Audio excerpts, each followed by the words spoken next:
Et c'est seulement donc en 1949 que le psychologue anglais Morrell appela ergonomie, non pas ergologie comme ça avait été un peu envisagé à l'époque, donc appela ergonomie l'étude interdisciplinaire des activités humaines, en particulier sur les activités malheureusement destinées à accroître l'efficacité des combattants, des matériels et des systèmes militaires. Et il propose ce terme à ses collègues britanniques qu'il adopte officiellement lors de la création de l'Ergonomic Research Society en 1949, qui est la première société d'ergonomie. Ça a été institutionnalisé parce que les Anglais ont fait une société. Et à cette société, certains Français se sont associés, ont été dans le congrès, etc. Et alors ils sont aussi revenus en disant, ben, oui, bien sûr, on peut tous se mettre de la société anglaise, mais enfin, pourquoi on pourrait pas aussi faire une société française? La SELF, Société d'ergonomie de langue française, est fondée au cours des années 60. Et en ce qui concerne la Grande-Bretagne, je crois qu'il y a quelques personnages qui ont joué un rôle important dans le développement de l'ergonomie, parce que c'était des psychologues, mais qui ont fait beaucoup de psychologie expérimentale, donc qui faisaient des expériences de laboratoire. Mais quand on lit leurs livres, et je pense en particulier à des gens comme Brunner, qui a étudié les activités de diagnostic, ou Bartlett, ce sont des gens qui ont au fond d'abord été regardés comment se comportaient les individus dans des situations naturelles, compliquées, qui ont su identifier des problèmes. Mais comment, je sais pas, mais comment un médecin arrive à faire un diagnostic médical? C'était vraiment leur question. Et ils ont ensuite procédé à des réductions expérimentales pour approcher, pour construire des modèles psychologiques du diagnostic, etc. Qui d'ailleurs, en partie, sont encore utilisés de nos jours. Il y a un certain vrai dans ce qu'ils ont pu découvrir.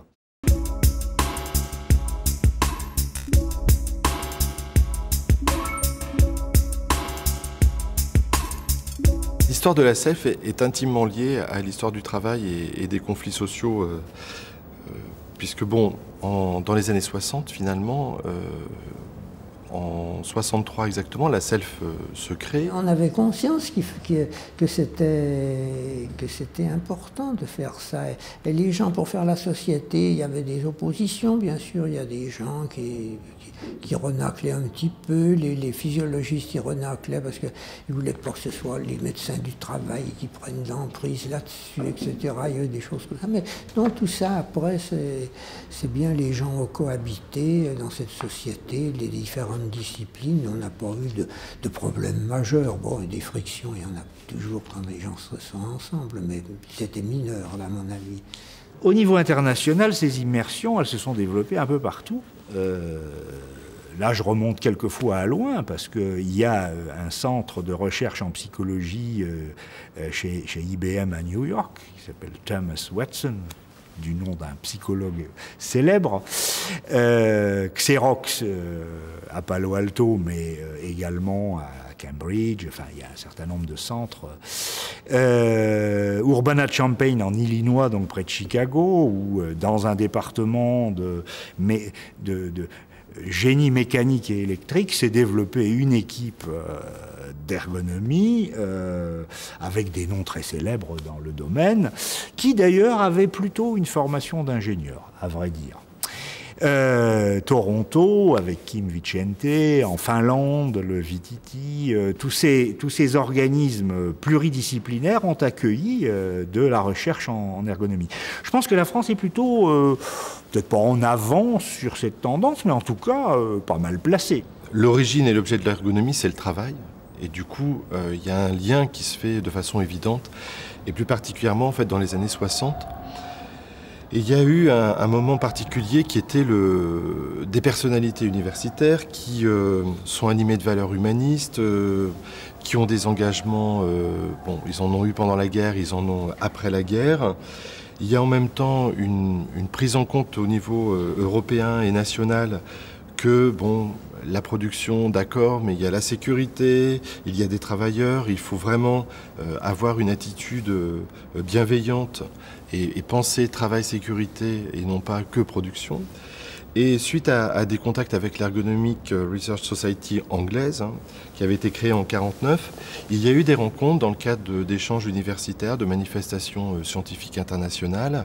Et à ce moment-là, 8 universitaires de France, de Belgique, de Suisse et un haut cadre du ministère du Travail français vont décider de créer en 1963 la Société d'ergonomie de langue française, avec un objectif qui est toujours le sien aujourd'hui, de promouvoir l'ergonomie dans les pays de langue française.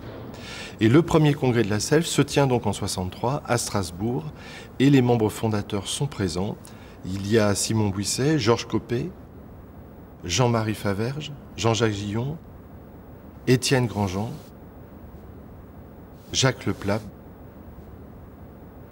Bernard Metz, Jean Scherer et Alain Wissner. Et alors ça donnait l'élan et après on l'a fait.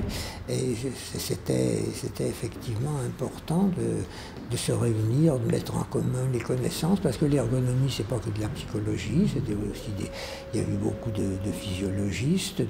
Mais ce que les physiologistes craignaient, c'est que les médecins du travail viennent dedans avec un autre esprit. Les rôles principaux de l'association sont d'inciter, de favoriser les échanges entre les différentes formes de pratiques ergonomiques, recherche, intervention et formation, et aussi de représenter, de défendre l'ergonomie auprès des instances nationales et internationales.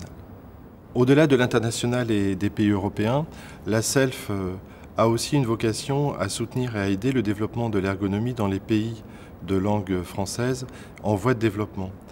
Pour cela, la SELF s'est structurée en plusieurs commissions qui vont traiter plus spécifiquement des zones géographiques comme l'Afrique Nord, la commission Nord-Nord-Sud, la commission subsaharienne vont interagir et aider au plus près de ces populations et des enseignants qui développent l'ergonomie dans leur pays.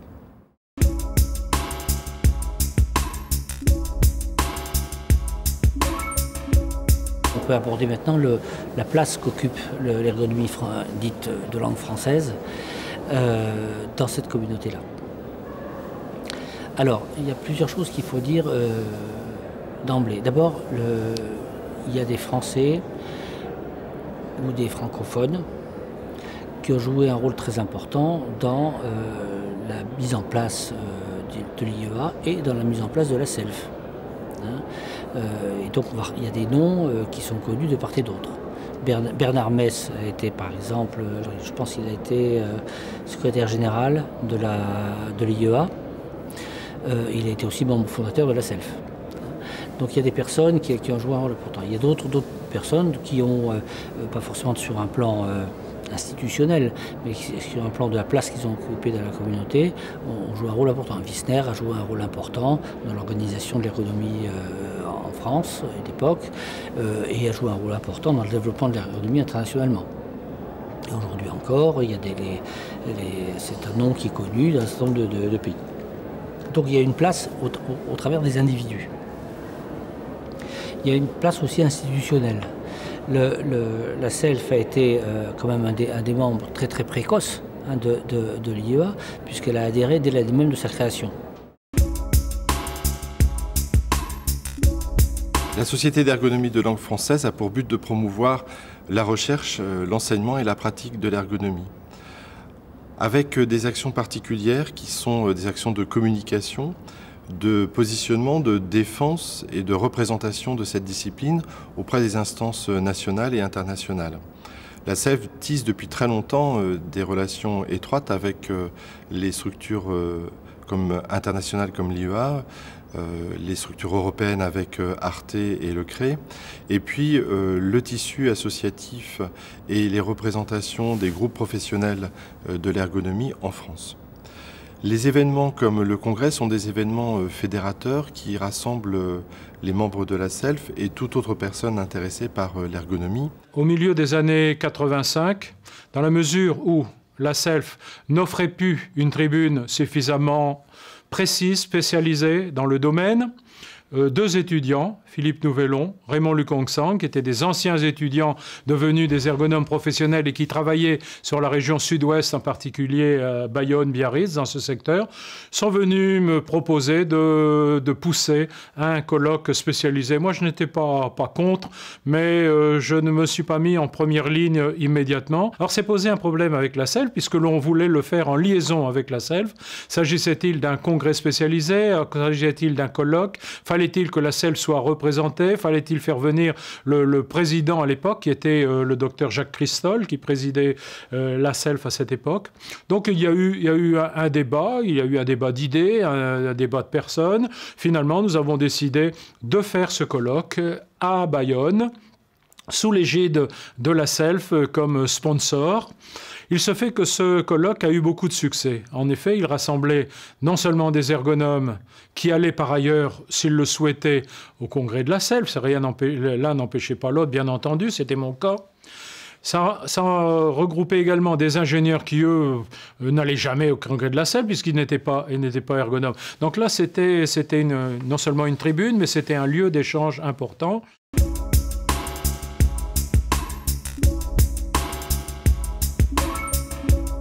Les liens avec la SELF se sont un petit peu distendus, pourrait-on dire. Néanmoins, sur les plaquettes de chaque colloque Ergoïa, le sigle de la SELF apparaît toujours. En fait, ce n'est pas du tout une opposition à la SELF, il est clair.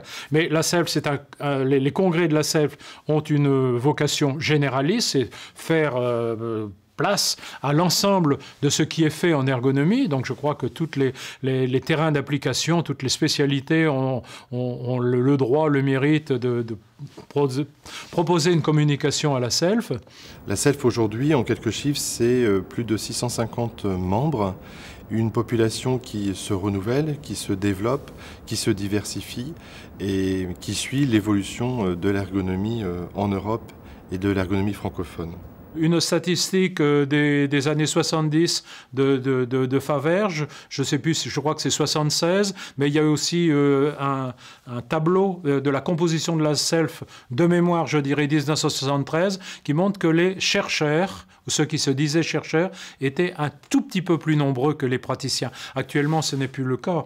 Donc il y a eu une évolution très importante. La part des universitaires, même si numériquement ils n'ont pas diminué, leur part a diminué parce que les ergonomes sont devenus majoritairement praticiens, ce qui n'était pas le cas, qui n'était pas majoritairement le cas avant. J'ai cité souvent la Société d'ergonomie de langue française qui a toujours ménagé, ça c'est une bonne chose, toujours ménagé des déséquilibres entre les universitaires, les non-universitaires, les médecins, les non-médecins, etc., etc. Je crois que le sectarisme n'est pas la caractéristique dominante, heureusement, la caractéristique dominante de l'ergonomie. Au contraire, c'est plutôt la diversité, la tolérance à la diversité. Toujours dans le souci d'être au plus près de l'ergonomie européenne, la SELF a finalement décidé d'adhérer à FIS, la Fédération des sociétés européennes d'ergonomie, fédération qui avait été créée d'ailleurs en 2004. Une des contributions de la SELF a également été de participer à la création d'Arte et du CRE. C'est un enjeu d'institutionnalisation du métier et de l'ergonomie comme discipline aussi. Ça fait écho en fait à ce qu'aujourd'hui on appellerait la mise en place des groupes de pairs d'un côté, c'est-à-dire donner le moyen aux ergonomes entre eux de décider ce qui fonde la compétence, ce qui légitime le droit de parler au nom d'eux, qui permet aussi de suivre les évolutions du métier dans les pratiques, dans les contenus disciplinaires, dans les méthodes, et qui l'organise enfin d'une manière qui échappe au risque d'être capturé par une discipline, par une chapelle, comme on dirait, ou par un courant, puisque c'est très divers. Et en le faisant à l'échelle européenne, on se met à la bonne échelle de la réflexion aujourd'hui de ces affaires-là. J'ai pu apercevoir d'ailleurs là que la France y avait une façon à la fois très particulière, mais très intéressante pour tout le monde, et ceci sans prétention. Il y a bien une façon à la française de poser les problèmes, et qui est réellement intéressante dans les autres pays. On est reconnu comme ayant une manière qui intéresse tout le monde de faire les choses, même si c'est que la nôtre. Et c'est pas un détail. Ce serait tout à fait idiot que les Français au motif de ne pas se prétendre plus qu'ils ne sont, perdent la visibilité sur la singularité qui est une véritable valeur, je dirais, pour tout le monde. Ça se voit aussi à l'IEA. L'Association internationale d'ergonomie est la représentante de presque toutes les associations d'ergonomes du monde. Elle était à l'origine une association de membres individuels. La première réunion internationale d'ergonomie s'est tenue à Stockholm en juillet 1961, avec donc des membres individuels et non pas des membres de sociétés nationales. Cela a été aussi l'occasion de son premier congrès et par la même occasion la création en tant que telle de l'IEA. Donc la CELF est donc d'abord un membre ancien de l'IEA, et la CELF a tout de suite, dès sa création, donc a adhéré à l'IEA en tant que société, même s'il y avait des personnes qui étaient adhérentes à l'époque. Et donc, de ce fait-là, elle a un point institutionnel très fort. Elle a un point institutionnel très fort qui est quand même aussi très dépendant de qui la représente à un moment donné.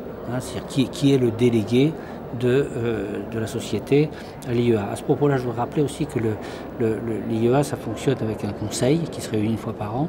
Et ce conseil est composé de délégués des sociétés. Et le nombre de délégués est lié au nombre de membres de la société membre. Et donc la CELF a 2 délégués au conseil. Les États-Unis, qui est une grosse société, en a 3. Et puis les autres petites sociétés ont un délégué.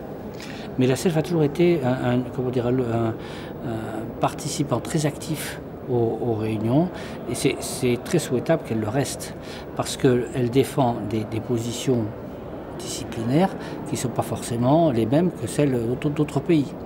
Alors, ce qui est lié en partie, mais en partie seulement, aux différences, aux différences d'origine, d'origine disciplinaire. Il y a certains pays, l'ergonomie est surtout le fait d'ingénieurs, dans d'autres pays c'est beaucoup le fait de physiologistes. Hein. Et en France, ça a été beaucoup des physiologistes à une époque, c'est maintenant plus des psychologues quand même, globalement, hein, qui représentent. Donc ceci joue, mais il n'y a pas que ça qui joue, il y a une vision de ce qu'est la discipline. Pas dans sa définition, mais dans ses méthodes, dans ses, c'est son appréhension de l'activité. C'est quand même ça qui différencie quand même ce qu'on fait d'une ergonomie qui serait plus normée, on va dire, qui n'est pas pratiquée ailleurs. Alors autant ces différences ont été très fortes à une époque, autant je pense que c'est par rapport notamment au monde anglo-saxon, ça s'est considérablement réduit. Considérablement réduit, et l'opposition traditionnelle qu'on pouvait dire entre à l'époque on lisait beaucoup sur une ergonomie human factors et une ergonomie francophone qui est centrée sur l'activité.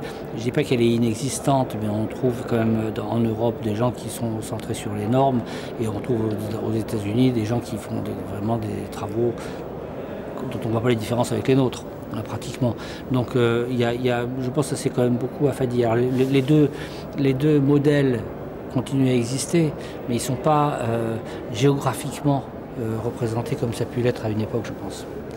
Donc la CELF joue un rôle important, continue à jouer un rôle important. Je crois que je peux témoigner, pour avoir été très longtemps au conseil de la CELF, que quand la CELF s'exprime, elle est écoutée. Elle est écoutée comme un acteur important du domaine. Depuis plus de 50 ans, près d'une vingtaine de congrès trisannuels de l'IEA se sont révélés être un moyen efficace pour établir un dialogue scientifique fructueux entre collègues travaillant dans des pays éloignés et ouvrir à des collaborations sur des thématiques communes. Ces congrès ont été l'occasion de faire connaître, hors des frontières, ce qui se faisait dans les sociétés membres, et de stimuler l'émergence de l'ergonomie dans de nouvelles contrées et la formation de nouvelles sociétés nationales ou régionales. Comme dans toutes les sociétés d'ergonomie, les thèmes intéressant les chercheurs ou les praticiens subissent une évolution liée au changement dans les conditions de travail, aux préoccupations des organisateurs du travail, à la nature des produits manipulés, au mode de production, à une meilleure prise en compte de la santé des opérateurs. L'INRS, donc l'Institut national de recherche en sécurité du travail et des maladies professionnelles, fait partie de ces instituts qui, à la fois, ont bénéficié du développement de l'ergonomie, mais qui ont été aussi des agents, des acteurs du développement de cette ergonomie. Je rappelle que l'INRS, c'est une institution qui est une association loi 1901, financée par la sécurité sociale, pour simplifier, et qui, financée par ce Fonds national de prévention, est gérée par une commission paritaire, par un conseil d'administration paritaire, dans lesquels sont représentés à la fois des représentants du patronat et des représentants des salariés, pour encore une fois simplifier les choses.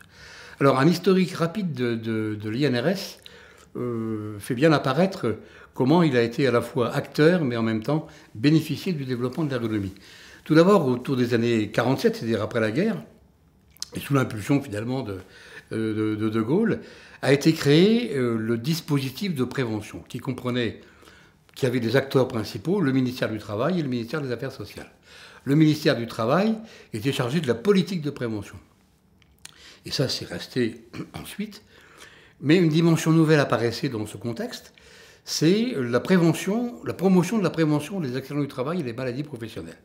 Et c'est ce qui a été confié à la Caisse nationale de sécurité sociale et aux caisses régionales de sécurité sociale. Et dans ce contexte qu'a été créé l'INS, l'Institut national de sécurité, c'est-à-dire un institut qui était une sorte d'institut technique chargé de donner les éléments décisionnels et qui permettait ensuite de faire cette promotion de la prévention par les différentes caisses régionales en particulier et par la Caisse nationale. Donc dans ce contexte, il y avait place pour cet organisme d'études, pas vraiment de recherche, mais plutôt organisme d'études, qui est devenu ensuite une plaque tournante des recherches dans le domaine. Donc 1947, c'est la création de l'Institut national de sécurité, en tout cas de son principe, parce qu'il ne s'est pas mis en place aussi facilement, qui avait comme rôle uniquement de définir des articles, des papiers qui avaient une vocation pédagogique et également une vocation de sensibilisation et de propagande de la prévention. Puis apparaît une nécessité que l'INS mène des études. Cette priorité était liée à des problèmes, au départ, liés aux poussières, à la fatigue, aux radiations, à la silicose, donc tout ce qui est lié aux maladies professionnelles, j'allais dire classiques, malheureusement, à l'époque. Et dès 1950, à la CNAM, le projet de construction d'un grand laboratoire de recherche sur l'homme au travail a été mis sur pied.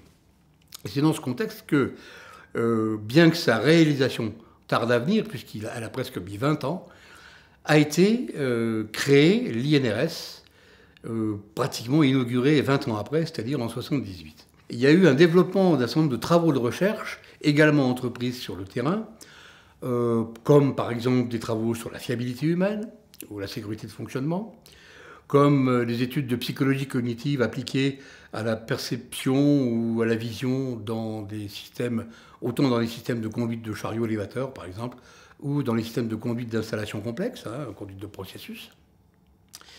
Qu'on a pu également développer des travaux sur les troubles musculo-squelettiques, avec une dimension physiologique et en même temps psychologique, organisationnelle, et qu'on a pu également développer, autour des années 90 en particulier, l'intégration de l'ergonomie le plus tôt possible dans la phase de conception. C'est également un peu plus tard, autour des années 98, que des axes de recherche sur le stress au travail ont pu être initiés. Pas tellement à l'époque à la demande des entreprises, puisqu'au contraire, on nous disait mais il n'y a pas de stress au travail. Et c'est plutôt en catimini qu'on a commencé à faire des études bibliographiques et à rencontrer des personnes qui en Europe travaillaient dans le domaine.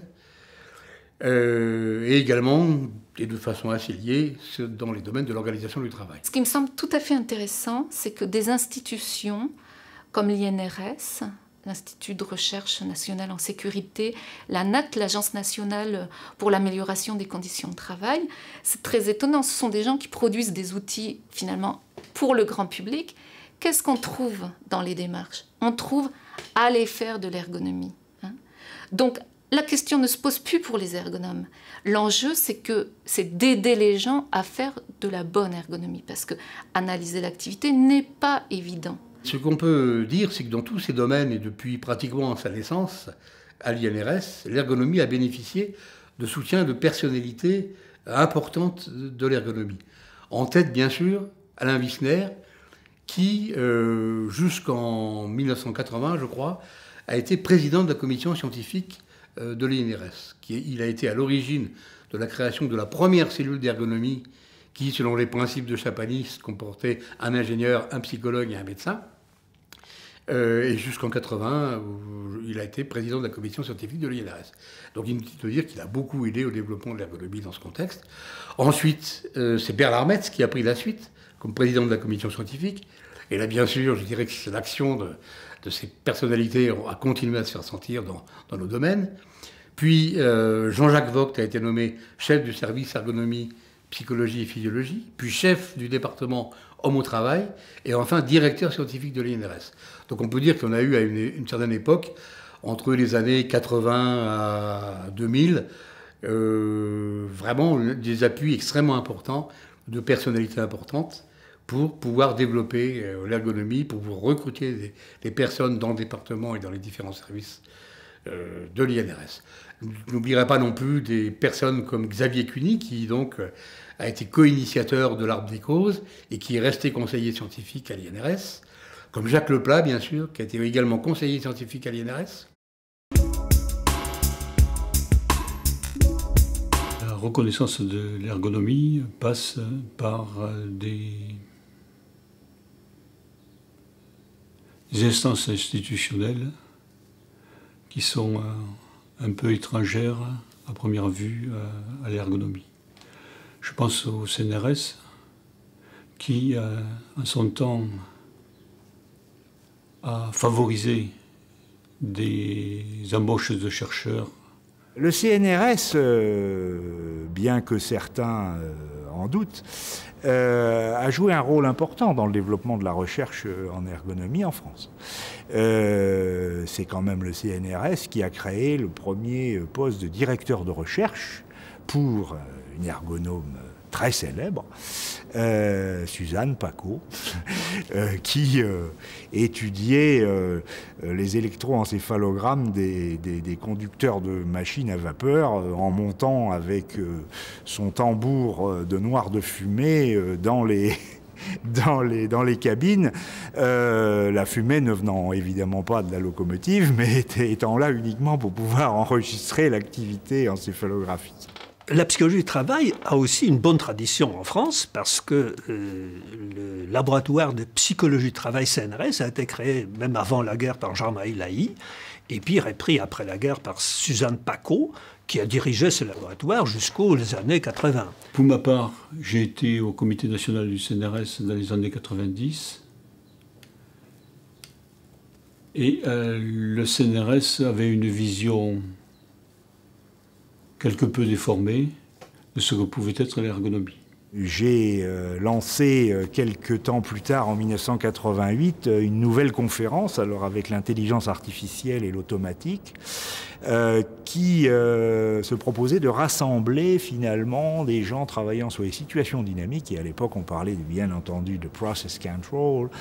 Et cette conférence s'est intitulée Cognitive Approaches to Process Control, les approches cognitives du contrôle de processus pluridisciplinaire, qui a été d'ailleurs impulsé grâce au CNRS, puisque ça a été un financement du CNRS d'abord d'un groupe de travail européen. L'association Arpège, qui signifie Association pour la recherche en psychologie ergonomique et ergonomie, a été créée à la fin de l'année 2011. C'est une association régie par la loi de 1901. Et c'est une association qui vise à prolonger les travaux qui avaient été initiés dans le cadre du GRAP, qui est un groupe de travail en psychologie ergonomique, et dans le cadre du GDR CNRS Psycho Ergo, qui était dirigé par Jean-Michel Hoc. Donc en 93 en France, avec Françoise Dars, j'ai créé une section spécialisée de psychologie ergonomique à la Société française de psychologie, dans le département de la recherche d'ailleurs. Ça s'appelle GRAP, c'est le nom, qui organise un colloque tous les 2 ans, qui s'appelle EPIC. Il faut dire que l'aventure a été épique. Les objectifs, les objets de l'association Arpège sont bien évidemment de tout d'abord de promouvoir la recherche en psychologie ergonomique et ergonomie. Si on détaille les objets de l'association, c'est d'abord de favoriser les échanges entre les chercheurs, enseignants-chercheurs en psychologie ergonomique et ergonomie. Je crois qu'il y a une réelle volonté de la part de la communauté de pouvoir se réunir et d'échanger. Le deuxième objet essentiel, c'est de favoriser la reconnaissance et la diffusion des travaux de cette communauté. Le troisième objet, qui est également extrêmement important, c'est de promouvoir la formation des doctorants. Donc Arpège a pour vocation de participer à la formation des doctorants, donc toujours en psychologie ergonomie ou en ergonomie. Par ailleurs, ce qu'on va chercher également, c'est à favoriser la pluridisciplinarité, en particulier avec les sciences de l'ingénieur, mais également avec les sciences sociales. On cherche également à tisser des liens avec des sociétés savantes, alors sociétés académiques ou sociétés professionnelles, toujours dans les domaines de la psychologie ergonomique ou de l'ergonomie. Donc je pense en particulier à la SELF, au CE2, au RJCE. On cherche également à se rapprocher des entreprises et à établir un lien durable entre les recherches qu'on va développer ou qu'on va promouvoir et les besoins des entreprises. On cherche enfin à favoriser des échanges avec nos collègues étrangers. Donc voilà pour les principaux objets de l'association. Ces moyens d'action sont essentiellement liés à l'animation scientifique. Donc il s'agit d'organiser des journées de travail thématiques. L'association donc est composée de 3 commissions thématiques de recherche. Une commission qui porte sur prise de décision et gestion des risques en situation dynamique. Une commission qui s'intéresse à l'expérience utilisateur, user experience, et une commission qui va travailler plus sur les questions de vieillissement. Donc chacune de ces commissions organise chaque année plusieurs journées de travail. Donc les adhérents à l'association vont choisir de se rapprocher de telle ou telle commission. Chaque adhérent peut d'ailleurs participer aux journées de travail de plusieurs commissions. À côté donc de ces journées de travail qui vont être organisées de façon ponctuelle quand même, donc à raison de deux par an et par commission, on organise chaque année une manifestation de plus grande envergure. Donc pour l'année 2012, c'est un symposium qui a été organisé sur 2 journées. Et pour 2013, ce seront les journées EPIC qui auront lieu donc à Bruxelles, puisque EPIC c'est rattaché, en fait, les journées d'EPIC sont désormais rattachées à l'association Arpège. Le futur d'Arpège, ce qu'on souhaiterait, c'est pouvoir se rapprocher de nos collègues européens en particulier pour créer une association européenne, pour se rapprocher d'associations européennes et pour donner donc un caractère international à notre communauté. C'est en 82 que cette communauté d'ergonomes, je dirais, intégrée à ceux qui s'occupent de l'interaction ordinateur, s'est un peu dégagée avec un colloque biennal dont le premier a eu lieu en 1982 à Amsterdam, et 2 personnes ont joué un rôle important dans le lancement de cette opération. C'est Thomas Green, qui alors était dans une Applied Psychology Unit, c'est-à-dire psychologie appliquée, à Cambridge, en lien avec un centre de recherche de Xerox d'ailleurs, qui était très proche. Et donc ça se passait en Angleterre à Cambridge. Thomas Green et Gerrit van de Veer, si on veut prononcer comme il faut le flamand, enfin plus exactement le néerlandais, qui était lui à l'Université libre d'Amsterdam. et qui ont contribué tous les deux finalement à fonder avec moi, puisque j'en ai été le premier président, l'Association européenne d'ergonomie cognitive qui date de 1986. Parallèlement à cette initiative de EASE, European Association of Cognitive Ergonomics, l'association américaine Human Factors and Ergonomic Society, donc facteurs humains et ergonomie, a créé en Europe ce qu'ils ont appelé un Europe Chapter, une espèce d'antenne européenne de cette société. IS, l'Association européenne d'ergonomie cognitive, a toujours eu des difficultés à se positionner par rapport à soit à des sociétés nationales, soit à des fédérations de sociétés nationales. Alors, il se trouve que IS, je crois, maintenant, fait partie de l'IEA, International Ergonomics Association, qui regroupe des sociétés d'ergonomie. Mais il y a eu un petit flottement au début parce qu'on ne voulait pas d'une association européenne, parce que ce n'était pas une association nationale. Et c'est vrai que c'est un peu dommage que l'Europe ne parvienne pas à avoir des sociétés savantes européennes. IMDR, l'Institut de maîtrise des risques et sûreté de fonctionnement, qui a une vocation d'aider les entreprises à avoir, face aux risques, des démarches préventives pour identifier, évaluer, analyser, quantifier, hiérarchiser, traiter et gérer les risques industriels. L'IMDR aujourd'hui est fort de ses 20 groupes de travail. Il développe des études sous forme de projets mutualisés. Ce sont les sociétés, les entreprises qui cotisent pour faire parrainer le projet et le faire avancer à la fois au niveau scientifique, mais également au niveau financier pour finaliser le projet. Et enfin, l'IMDR également anime des journées et des manifestations pour informer et former le public, les sociétés, les experts aux méthodes de la sûreté de fonctionnement. Et un des congrès le plus caractéristique de cette association, c'est le congrès maîtrise des risques et sûreté de fonctionnement, qui est connu sous l'appellation Lambda-MU.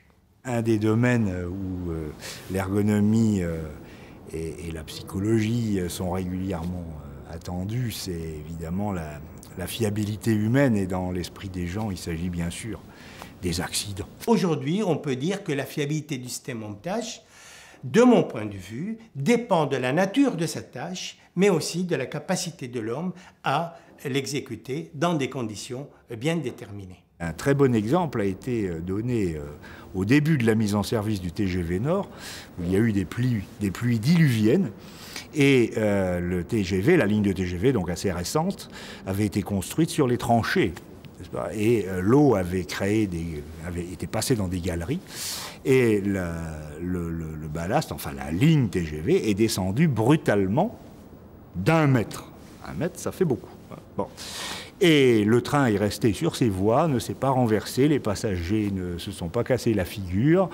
L'opérateur avait su, dans ces conditions tout à fait exceptionnelles, faire en sorte d'assurer la survie du système.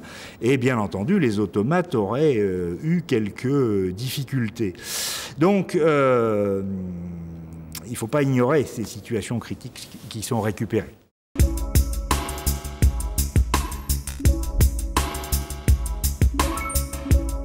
La création internationale du premier comité de normalisation en ergonomie remonte à 1974 au sein de l'instance internationale de normalisation, l'ISO, ou ISO. En France, un comité français d'ergonomie a été créé au sein des instances de normalisation, créées et dirigées et présidées par Bernard Mess en 1977. Au niveau européen, il existe également des instances de normalisation, le Comité européen de normalisation, ou CEN, qui lui-même, 10 ans plus tard, en 1987, a créé une commission dédiée à l'ergonomie. Alors, une norme ergonomique, c'est un ensemble de règles ou un ensemble d'exigences qui fixe ou détermine un cadre général pour l'entreprise, pour l'organisation du travail, à l'intérieur desquels doit se situer les processus de conception ou un processus de production. Donc, en quelque sorte, les normes déterminent les exigences minimales de production et de conception, et en quelque sorte, elles représentent une sorte de référentiel qu'on doit suivre. Aujourd'hui, en juin 2011, le corpus de publication de normes internationales ou européennes en ergonomie couvre 127 publications. Ce nombre est important et s'accroît encore et s'accroîtra encore au fil du temps. Ces publications sont révisées, sont interrogées sur le plan international ou européen sur la nécessité d'être révisées tous les 3 ans ou tous les 5 ans. Alors que ce soit pour les normes nationales, en France, l'organisme chargé d'élaborer ces normes, c'est l'AFNOR, ou les normes internationales, dont l'organisme c'est l'ISO. Ces normes sont élaborées par un comité d'experts qui provient des organismes très divers. Ça peut être des organismes de recherche, ça peut être des représentants des organismes nationaux, mais aussi des représentants du ministère concernés par la norme. Ça peut être aussi des représentants qui proviennent cette fois-ci des entreprises privées concernées directement par la norme en question. Au niveau international, à ces comités de normalisation, de nombreux pays participent, soit dans l'ISO, au niveau mondial, soit au niveau de la Commission européenne de normalisation, le CEN. De nombreux pays donc sont représentés.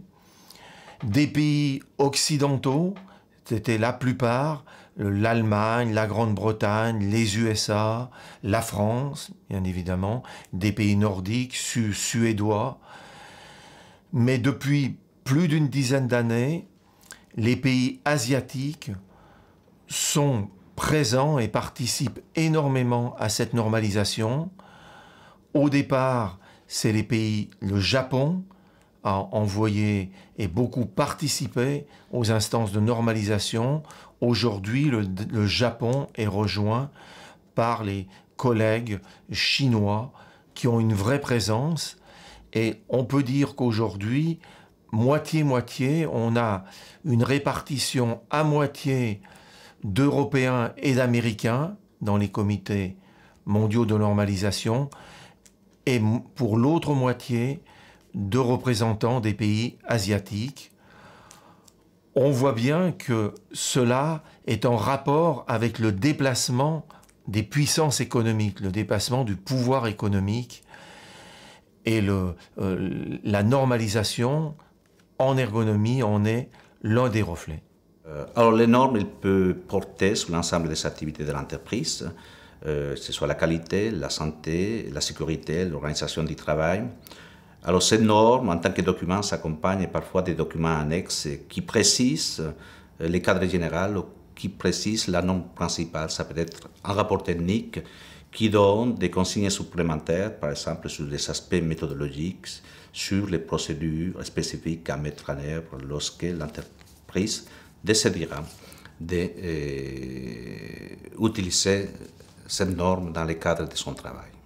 Ces dernières années, dans le champ de la normalisation, en particulier en ergonomie, un effort important est fait pour lutter contre les discriminations, en particulier contre la discrimination de genre, homme ou femme?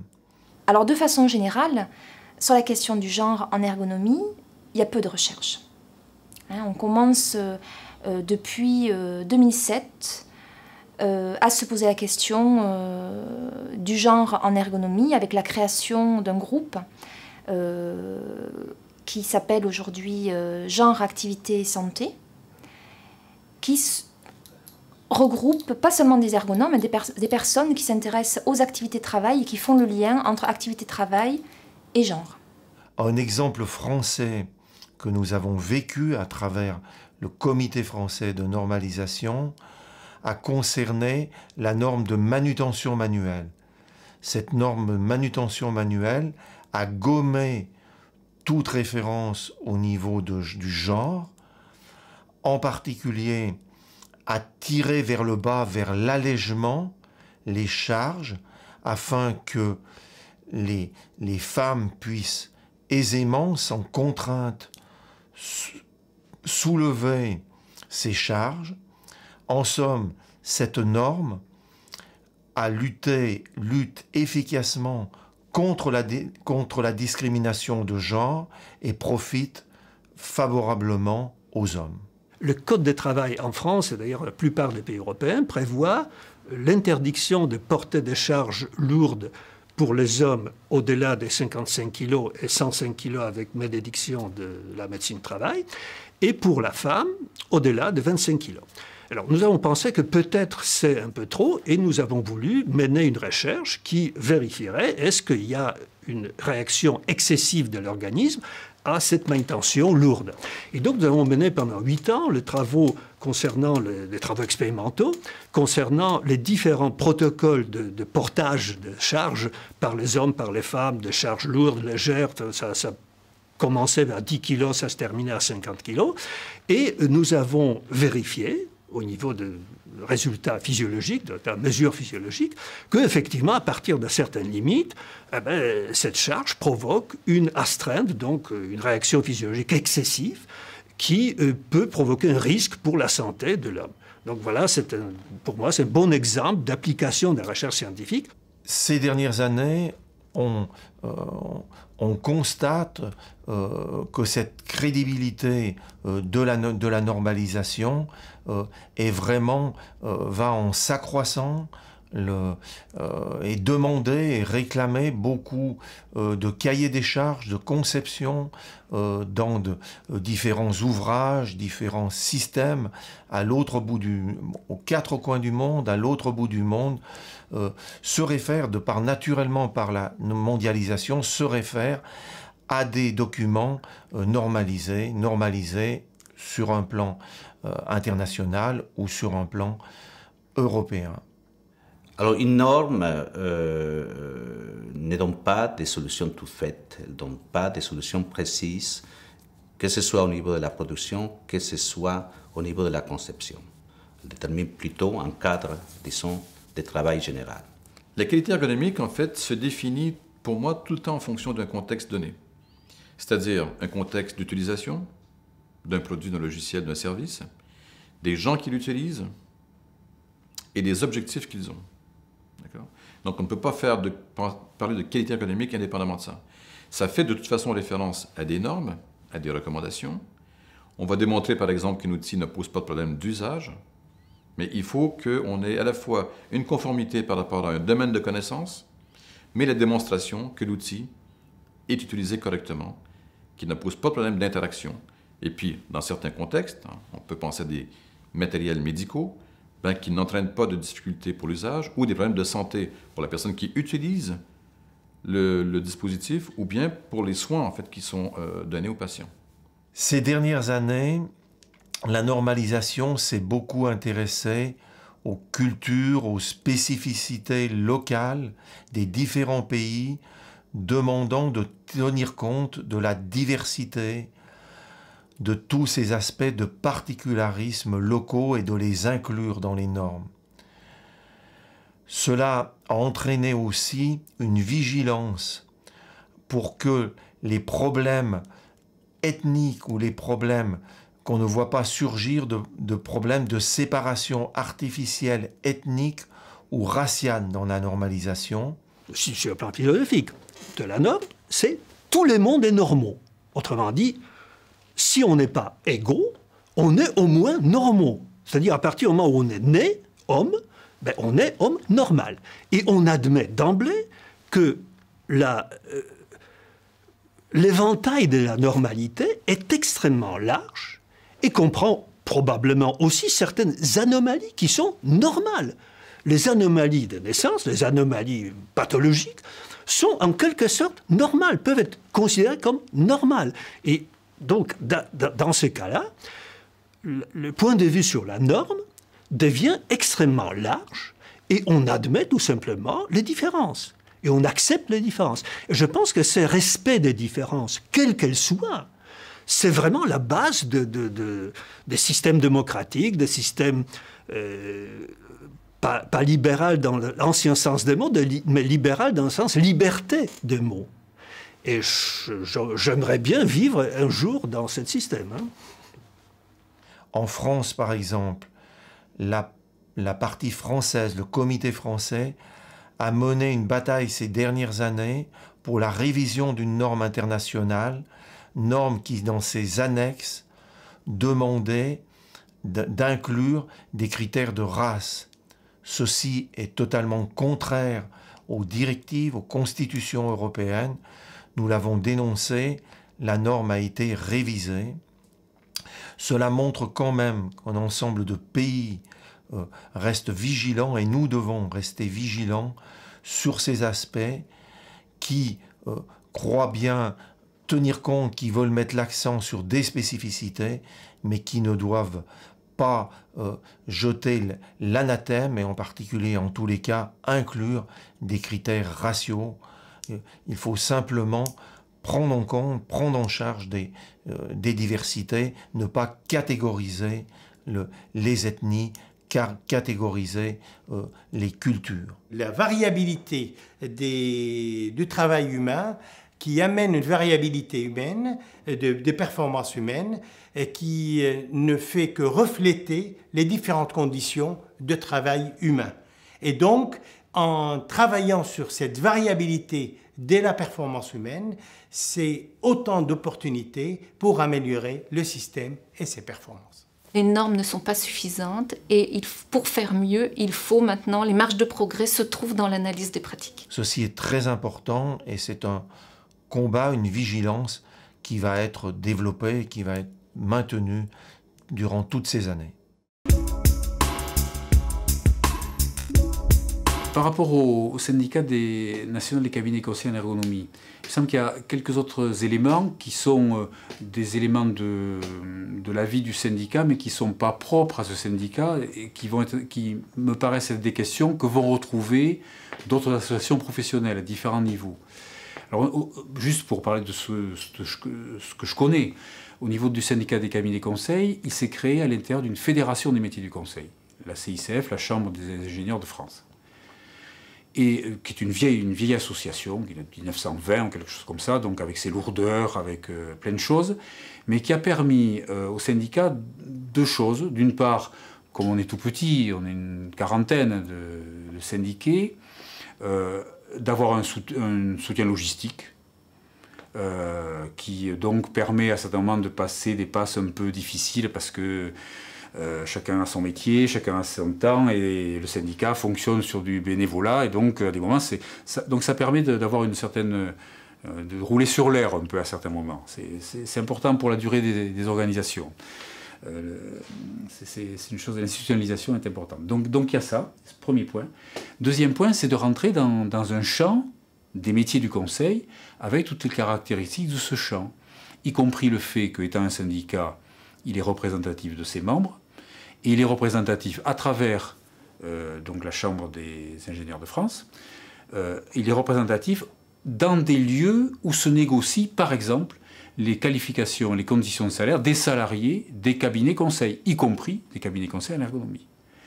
Et donc, juste pour illustrer que cette différenciation des métiers fait que les ergonomes dans différents métiers rentrent aussi dans des lieux sociaux, des lieux de socialité, dans lesquels, de défense, de construction, y compris sur ce dont je parlais, sur le côté salaire. Et ça, c'est une chose importante, parce que quel que soit le métier d'ergonome qui va se construire, les questions de salaire, de revenus, sont aussi des questions faisant partie de la vie réellement. Autre point que je voulais souligner, c'est qu'à l'intérieur du syndicat des cabinets conseils, existe une tension entre, d'une part, les petits cabinets, individuels ou à deux, qui, d'une part, financièrement, ont des capacités d'absorption plus grandes parce qu'on peut réduire son salaire ou son revenu sur un mois ou deux, et puis, etc., ce que ne peut pas faire un cabinet avec des salariés. Donc il y a ça, mais surtout, ces petits cabinets, ils sont obligés, obligés, concrètement, pour répondre à les appels d'offres, etc., de travailler en collaboration avec d'autres cabinets conseils.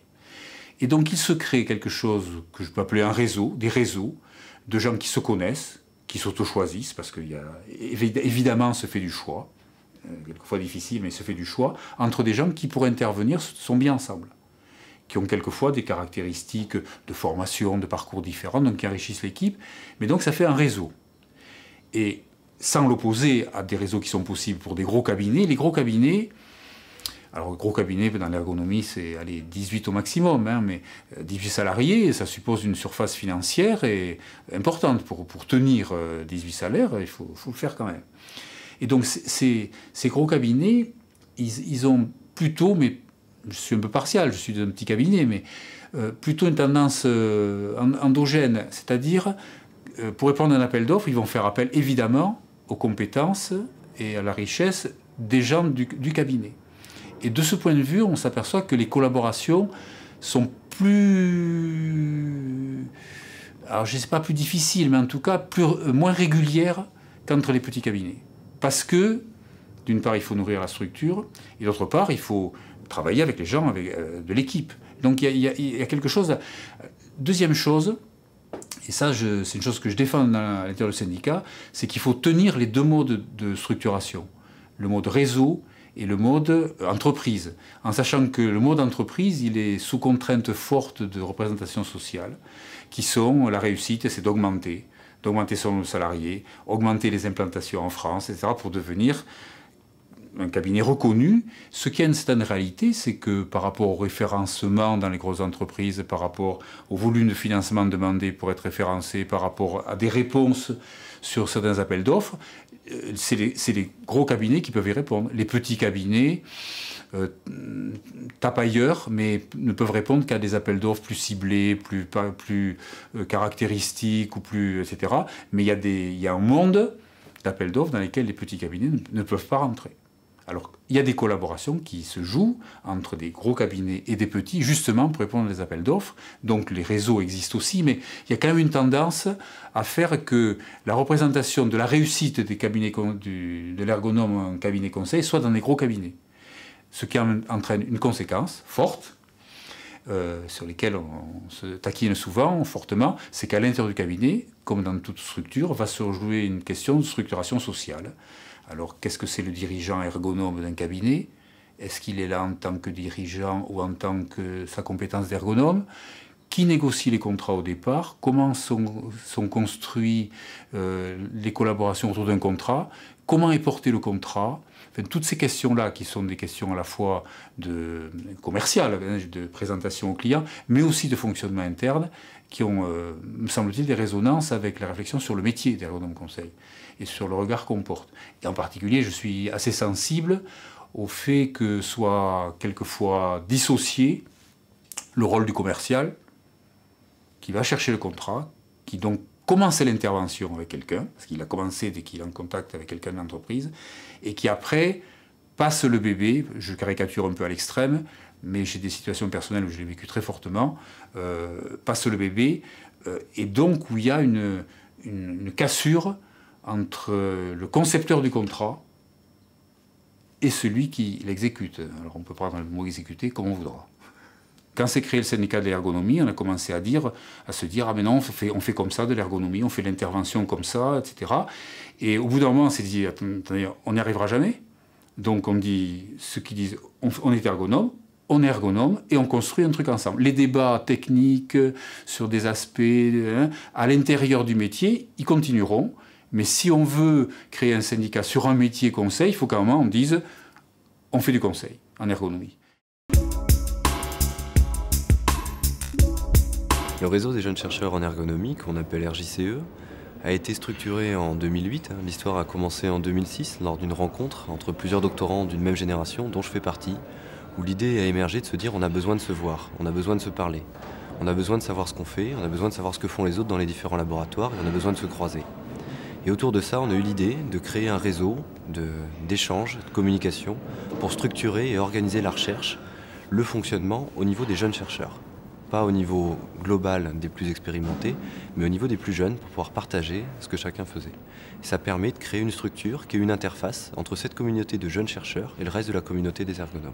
Dans la communauté des ergonomes, la place du RJCE, c'est d'être une porte d'entrée, à double sens. D'une part, c'est une porte d'entrée pour les jeunes chercheurs, pour qu'ils puissent accéder, pour qu'ils puissent être en contact avec les autres structures. On en a parlé précédemment, on parle de la CELF, on parle du CE2, du Collège d'enseignants-chercheurs en ergonomie, etc. Le RJCE permet d'être cette interface-là. Et de la même manière, le RJCE a aussi comme rôle d'être une structure existante et d'être aussi une porte d'entrée pour la communauté vis-à-vis des jeunes chercheurs. C'est-à-dire qu'aujourd'hui, l'existence de cette association-là, c'est une association qui se veut nationale, où on essaye de garder une envergure nationale avec des collègues qui sont un peu partout en France et parfois même qui interviennent sur des problématiques à l'étranger, mais qu'on puisse être un contact, qu'on puisse être une porte d'entrée, pour que quand la communauté a besoin de réinterroger les jeunes chercheurs, on puisse le faire via le RJCE. Il ne faut pas oublier que le RJCE, ce regroupement de jeunes chercheurs, c'est aussi une porte sur l'avenir, un suivi, puisque c'est eux qui seront porteurs à l'avenir des activités qui pourront se faire dans le domaine de l'ergonomie. Mais l'avenir, c'est surtout la suite. L'essentiel, c'est que d'avoir réussi à mettre en place une structure, stabiliser un fonctionnement, pour pouvoir le transmettre, pour pouvoir le faire perdurer. C'est de positionner suffisamment cette association-là dans les structures existantes, dans les réseaux qu'on a pu essayer d'ouvrir, au niveau de la CELF ou au niveau des collègues chercheurs ou dans les laboratoires que les enseignants-chercheurs qui encadrent des jeunes chercheurs en ergonomie puissent parler de cette structure-là, puissent parler du réseau des jeunes chercheurs en ergonomie.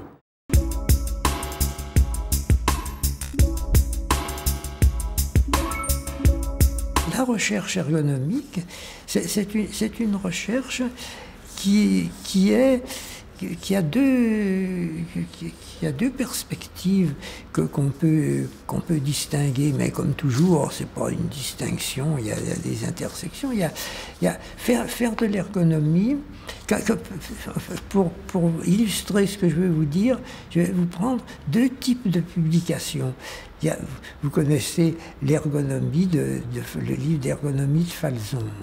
Le livre d'ergonomie de Falzon, c'est l'ergonomie classique, c'est une façon d'organiser les connaissances. On peut évidemment aller avoir des plans différents et tout ça, mais c'est un type d'organisation. Et puis, alors c'est un type d'organisation, ça, à partir des mécanismes qui sont mis en jeu, des types de questions qu'on peut se poser sur une situation. Puis alors, il y a un autre type d'organisation qui, pour moi, est représenté par un livre qu'a fait Daniel Lou, qui s'appelle, alors la mémoire du titre, je ne sais pas, c'est un livre qu'il a constitué à partir, il fait des journées d'études, vous savez, tous les ans, Daniel Lou, et qui sont des journées qui s'adressent à des praticiens, et où il y a des thématiques de praticiens. Alors, il y a, ces belles ne reviennent pas, comment le rôle de la compétence, les rapports avec les demandeurs, la constitution, je sais pas. Mais des choses qui sont vraiment de la pratique ergonomique, c'est-à-dire qu'un ergonome qui est en face d'un problème, comment les questions se posent sur lui. Alors c'est une logique qui est complètement différente. En Europe, comme je pense que l'ergonomie proche de la psychologie, l'ergonomie cognitive, a d'abord été intégrée à la communauté qui étudiait les interactions d'ordinateurs, HC, Human Computer Interaction. Pour moi, je pense que quelqu'un comme Brian Shackle à Loughborough a joué un rôle important le développement de cette ergonomie cognitive, avec une conférence qui s'appelait Interact, qui existe toujours d'ailleurs, une revue, International Journal of Man-Machine Studies d'abord, et puis Human Computer Studies. L'ergonomie française, donc, elle va nous influencer par une analyse, par l'importance de l'analyse de l'activité et par l'importance d'intervenir sur le terrain. C'est clair, c'est net et j'allais dire, c'est pas remis en question, c'est même pas ça, c'est que c'est profondément intégré dans nos activités, dans nos interventions ergonomiques. Et on est aussi influencé par l'ergonomie américaine parce qu'il y a une partie aussi de nos interventions qui ressemble beaucoup à du human factors traditionnel, où on va avec des approches expérimentales, des approches de laboratoire. Et ça correspond également à une réalité, une partie de l'ergonomie qui est pratiquée au Québec, qui est assez importante aussi. Et donc, on va faire constamment, je dirais, des allers-retours entre les milieux de travail où il y a du vrai monde, avec des vrais enjeux, des vrais problèmes, puis des vrais coûts économiques et tout. Donc, et ensuite, les milieux de laboratoire, où là, on va tester de façon plus carrée en manipulant des variables et tout. Donc, ce que permettent de faire les laboratoires. Et donc, il va y avoir un aller-retour, je dirais, continuel entre cette ergonomie de terrain qui, encore une fois, me semble la caractéristique principale de l'ergonomie francophone, et puis une ergonomie plus de laboratoire, plus expérimentale, plus, je dirais, plus ciblée peut-être sur des produits ou des aspects plus isolés des systèmes de travail. Donc, par exemple, on va tester des dispositifs de présentation d'informations, on va tester des dispositifs de saisie de données, et ça, on peut le faire en laboratoire parce que ça nous permet d'isoler des variables et puis de tester des relations de cause à effet entre des variables indépendantes d'un côté et puis des variables dépendantes de l'autre côté. Donc, très human factors américains d'une certaine façon, et c'est une partie de l'ergonomie qui existe aussi au Québec. Alors, nous avons, dans nos pratiques, dans nos enseignements, véritablement ces deux grandes façons de faire qui se complètent en l'une. Je pense que l'une sans l'autre, il manquerait des choses. Donc, oui, c'est très bien d'avoir ces interventions sur le terrain parce que ça nous permet d'aller chercher des idées de recherche, de se poser des questions, d'être confronté également à des choses qui ne ressortent pas quand on est au laboratoire. Puis, bien sûr, quand on est du côté du laboratoire, bien, ça nous permet d'isoler des variables, de les manipuler, d'y aller de façon plus systématique parce que là, on contrôle tout. Donc, les allers-retours entre terrain et laboratoire, finalement, sont très fructueux, je pense, pour nos interventions ergonomiques. Le Collège des enseignants-chercheurs en ergonomie, ça a été une création pour se rendre compte que la question de la recherche et des enseignements était une question qui dépassait les forces que la SELF pouvait consacrer. Avant, c'était le conseil de la SELF qui gérait les relations avec le ministère, les relations avec le CNU. Dans les années 90, on a obtenu des avancées importantes sur la manière de gérer les enseignants-chercheurs en ergonomie au CNU. Mais bon, ça devenait quelque chose qui dépassait les moyens que la SELF pouvait y consacrer. Et donc, on a décidé de créer une association amie de la SELF, mais qui a sa propre autonomie. C'est un endroit extraordinaire de rencontre, de partage entre les enseignants-chercheurs. Francis Six, premier président, avait réussi à créer une très bonne ambiance qui est pas évident puisqu'il y avait des tensions entre les enseignants, les chapelles, etc. Donc il avait réussi à créer un espace où franchement les discussions se passaient de façon confraternelle. Et Pierre Abardel, le président suivant, a ajouté, avec l'aide des moyens technologiques, une forme de démocratie directe, puisque maintenant toutes les décisions graves de bureau font l'objet d'un vote électronique, qui fait que l'ensemble des enseignants-chercheurs peuvent s'exprimer sur un sujet. Alors c'est à la fois une instance qui doit porter les intérêts de l'enseignement, de la recherche et de l'ergonomie vis-à-vis de l'extérieur.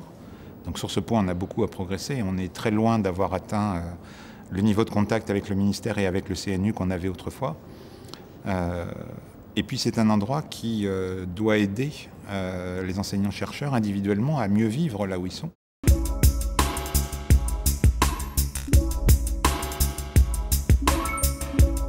Je suis donc directeur exécutif du Travail Humain, qui est une revue, une vieille dame, respectable, que tout le monde connaît, je pense, en ergonomie, du moins dans les pays francophones.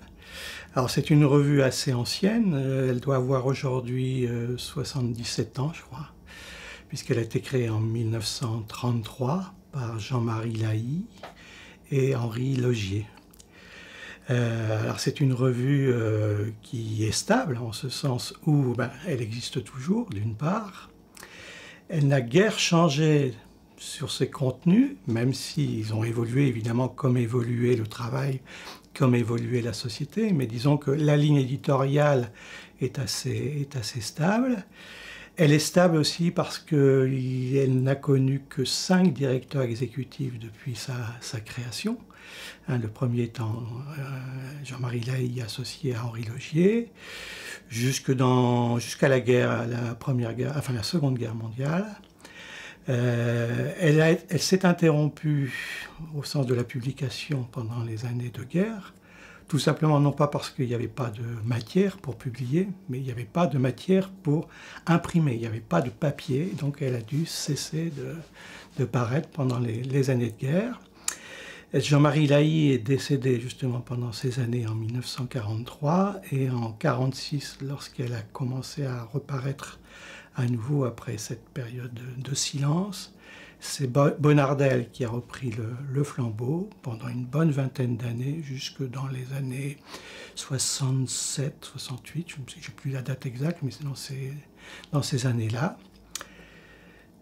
Pour finir la chronologie des directeurs exécutifs, ensuite c'est Jacques Leplat qui a repris le flambeau pendant aussi une vingtaine d'années, puisque c'est en 1990 que Jean-Michel Hoc a repris à nouveau la direction de cette revue, qu'il m'a passé, entre guillemets, en 2005. Donc je suis le plus jeune de ces directeurs, le plus récent aussi. Donc c'est une revue qui a une existence ancienne, bien établie. Alors quand on regarde les numéros, et quand on possède la collection comme moi en tant que directeur exécutif, c'est intéressant de regarder, de piocher un peu dans les articles et dans les différents numéros de la revue. Le premier numéro, qui est donc paru en 1933, était assez intéressant parce que c'était un numéro qui posait un peu la ligne éditoriale de la revue. Et l'objectif déclaré par Lahy et Logier dans l'éditorial de ce premier numéro en 1933, c'était l'étude rationnelle du travail. C'était ça l'objectif. Et, ajoutait-il, dans une perspective pluridisciplinaire. Alors la pluridisciplinarité à l'époque n'est pas celle qu'on connaît aujourd'hui, bien évidemment. Mais il y avait bien entendu la psychologie, la physiologie, la psychotechnique, qui était dans ces belles années. Il n'y avait pas la sociologie, l'ergonomie n'existait pas en tant que telle, même le terme même n'était pas encore utilisé. Et ces auteurs avaient déclaré ce caractère pluridisciplinaire qui existe encore et qu'on essaie finalement de défendre, parce que bon, finalement, l'ergonomie était une discipline qui est traversée par d'autres disciplines, aussi bien par les méthodes que par les concepts, les notions, etc. Donc c'est resté. Donc c'est une revue qui est stable, comme je dis, qui tient sa ligne éditoriale, même si elle a quelque peu évolué, et reste quand même dans ce champ pluridisciplinaire. Alors le premier numéro, il y avait 4 articles, et la moitié de ce premier numéro était consacrée à des comptes rendus bibliographiques, ce qu'on fait quasiment plus aujourd'hui, tout simplement parce que l'accès à la bibliographie est quand même plus facile aujourd'hui. Mais il y avait une 60aine de pages sur les 120 ou 130 que comptait la revue qui étaient consacrées à une revue bibliographique, alors par catégorie, etc. C'était assez intéressant. Et puis alors, ce qu'il y a de particulier, les 4 premiers articles, il y avait évidemment un article de Jean-Marie Lahy, forcément, qui portait sur la validité des tests. Alors c'était une approche très méthodologique. Il y avait un autre article de Gemelli sur la sélection des pilotes d'avion. L'aspect orientation-sélection était assez présent à l'époque. Et puis il y avait un article pour montrer la pluridisciplinarité d'Albe Fessard sur les effets du travail statique, des postures statiques. Et puis, étonnamment, j'ai trouvé le 4e article, on ne devinera jamais de qui il était, c'était un article qui portait sur les effets de la stabilité économique sur le niveau de vie d'Elton Mayo, qui a aussi été connu ensuite pour d'autres travaux. Mais c'est assez illustratif à l'époque d'avoir cette palette de les 4 premiers auteurs qui étaient ceux-là sur des champs très différents, mais qui posaient bien le caractère pluridisciplinaire de la revue. Alors le travail humain, je rappelle que c'est la première revue multidisciplinaire, c'est-à-dire qui traitait à la fois de physiologie, de psychologie et d'ergonomie, du domaine qui devait devenir ensuite l'ergonomie. Cette revue est référencée par les grands organismes d'évaluation, aussi bien français qu'européens ou mondiaux. Une étude qui a été faite en 2005 par 2 auteurs néerlandais montrait que, du point de vue de son impact scientifique, donc de sa notoriété scientifique, plus précisément, elle était dans le top 5 des revues internationales, aux côtés des grandes revues américaines comme Ergonomics, par exemple, ou Human Factors. Donc c'est une revue qui a certaines cotes auprès à la fois des lecteurs, mais aussi des contributeurs que sont les auteurs des articles.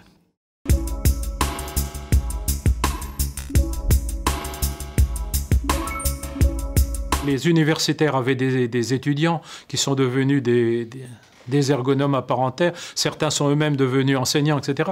Donc ils ont créé une dynamique de formation qui a été la base du développement de l'ergonomie. Ce qui a changé dans ce développement d'ergonomie, ce n'est pas qu'il y a moins d'universitaires qu'avant, au contraire, il y en aurait plutôt plus numériquement. Mais ce qui a plus, c'est qu'il y a beaucoup plus de praticiens et surtout beaucoup plus de personnes qui ne font que de l'ergonomie, je dirais, comme métier et à temps à 100%. L'enseignement de l'ergonomie, voilà, dans ma conception, il est obligatoirement, il essaye de joindre, disons, ce qui est en acquis et puis ce qui est en recherche. Concernant les formations en ergonomie, on peut y voir, je crois, 3 types de périodes. Une première période qui a démarré avec les pionniers de l'ergonomie, Wissner, Leplat, où les diplômes qui se constituent progressivement au sein des universités sont des diplômes qui concernent à la fois l'ergonomie, mais autre chose. On va y trouver de l'ergonomie et de la physiologie du travail, l'ergonomie et de la médecine du travail, l'ergonomie et de l'hygiène.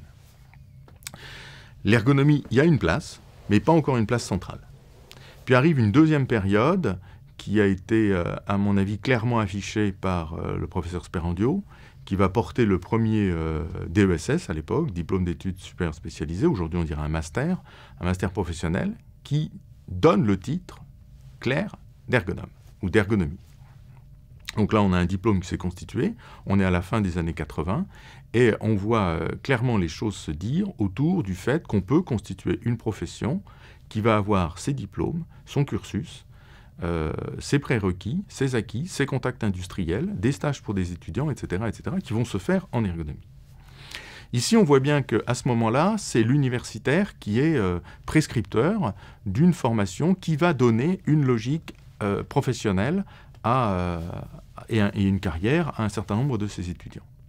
Arrive une troisième période, qui est plus récente, qui est en grande partie liée, de mon point de vue, précisément au fait qu'il y a des professionnels de l'ergonomie aujourd'hui, et que ces professionnels de l'ergonomie sont aussi demandeurs d'un certain type de contenu de formation, d'apprentissage, de prérequis, de type de méthode, et du coup s'installe un dialogue qui est de toute façon extrêmement nécessaire entre les professionnels de l'ergonomie qui interviennent en entreprise, dans les organisations, dans les administrations, etc., et les universitaires, enseignants-chercheurs, qui produisent le savoir, mais qui sont aussi là pour le diffuser. Voilà. Je pense qu'effectivement, il faut constituer ces 3 phases. Et s'il y a une troisième phase qui est aujourd'hui extrêmement importante, c'est parce que les professionnels ont développé des associations qui ont réfléchi sur une espèce de label de ce qu'est un ergonome. Alors aujourd'hui, le label communément utilisé en France, mais aussi en Europe, c'est le label d'ergonome européen. Alors, le label d'ergonome européen, le titre d'ergonome européen, est réglementé, et cette réglementation du titre implique bien évidemment des prérequis en termes de formation. C'est vrai qu'en France, et pour cause, la formation des ergonomes est essentiellement faite dans les UFR de psychologie. Donc c'est normal que le background des ergonomes franco-français soit plutôt psychologique. De façon bizarre, l'ergonomie ne s'est pas développée dans les départements de psychologie au Québec. Dommage. C'est dommage parce qu'il y a là un créneau d'activité, je pense, très important pour les psychologues.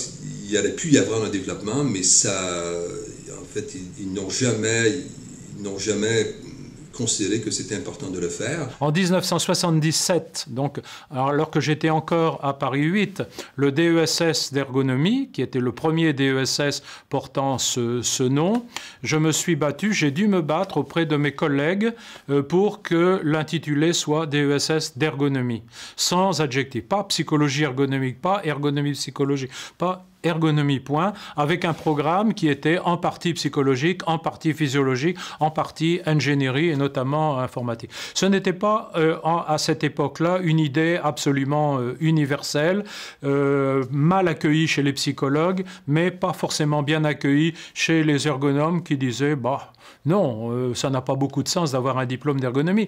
On fait de l'ergonomie en plus d'une formation de base.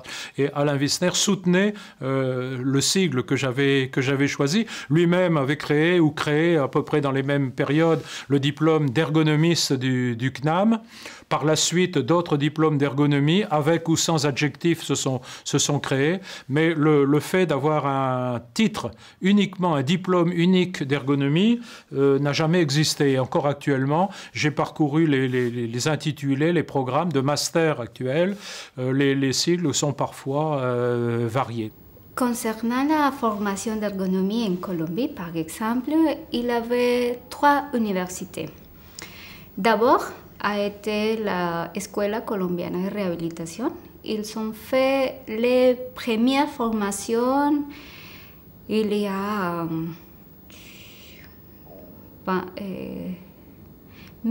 a été 1987, mais seulement il avait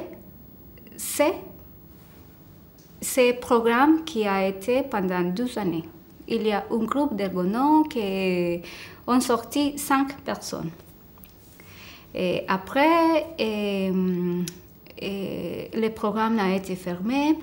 Et il y avait une deuxième université qui s'appelle El Bosque. Et ils sont 9 ans de formation. Et il y a sorti aussi une 3e université, a été dans notre ville, en Medellín, et a été l'Université nationale de Medellín. Mais le programme a été quelques années, il y a 3-4 années qu'il a fermé le programme. Il y a 2 années, a ouvert nouvellement les services de formation, la Escuela Colombiana de Rehabilitación. Mais déjà, le contenu de la formation n'est pas le même de l'ergonomie centrée de l'activité que moi j'ai reçu la première fois. Dans ce moment, la couronne des facteurs humains aussi. Et l'université El Bosque, le programme, il avait une duration de 1 an et demi. Et le premier an, il fait les études des facteurs humains. Le 3e semestre a été centré sur l'ergonomie de l'activité. L'ergonomie au Québec est implantée effectivement dans les écoles d'ingénieurs. Elle est implantée ailleurs aussi. Elle est implantée dans les écoles d'ingénieurs et, si on précise, en fait, elle est implantée dans les départements de génie industriel. Il y a une raison toute simple. C'est que vous avez un organisme canadien qui est le Bureau canadien d'accréditation des programmes d'ingénierie, de BCAPG, qui impose à tous les programmes, à toutes les universités qui offrent des programmes de génie industriel au pays, d'avoir un certain nombre d'heures d'enseignement en ergonomie ou en ingénierie des facteurs humains, disons en ergonomie. Point à la ligne. Ça veut dire qu'à ce moment-là, on ne discute pas où on ne remet pas en question la pertinence d'enseigner l'ergonomie aux ingénieurs. C'est reconnu comme étant une discipline essentielle à la formation des ingénieurs industriels. Alors ça veut dire, de façon concrète, que tout ingénieur industriel au pays est obligé de recevoir un certain nombre d'heures d'enseignement d'ergonomie. Et donc ça, c'est bien sûr, ça facilite les choses parce que vous avez là une clientèle captive à toute fin pratique qui est obligée de recevoir, en fait, de prendre ses cours, de passer des examens, de faire des travaux, de faire des projets. C'est pourquoi d'ailleurs dans l'enseignement que je faisais à l'Université de technologie de Compiègne, il y avait un enseignement pour les ingénieurs, un enseignement pour le DEA à l'époque, c'était pas encore le LMD. Hein. Et les deux enseignements, alors on avait donné des noms différents pour que les gens se trompent pas, mais c'était le même polycopier. Hein. Simplement, on mettait l'accent sur des choses différentes dans un endroit ou un autre. Mais c'était donc voilà. Donc ça, je l'ai traduit là par cette espèce de jeu avec le même polycopier pour deux enseignements, un plus pratique et un plus scientifique, à prétention de développer des doctorats finalement, des thèses. Hein. Nous avons la possibilité, dans les formations que l'on offre au niveau des études supérieures dans ces différentes universités au Québec, d'accepter des gens qui viennent d'ailleurs. Alors ça veut dire au fond que si vous êtes, je peux parler de mon département, pour ce qui est des autres, je pense qu'ils sont dans la même situation. Ça veut dire que même si je suis à l'École polytechnique de Montréal, quand j'accepte des étudiants d'ESS, ou à la maîtrise, ou au doctorat, j'ai la possibilité d'accepter des étudiants qui ne sont pas ingénieurs, et donc qui viennent de partout. Et donc j'ai des gens d'informatique, j'ai des gens de sciences, j'ai des gens de communication, de psychologie, de relations industrielles, de gestion, puis on peut continuer des gens de sciences de la santé, aussi ergothérapie, médecine, etc.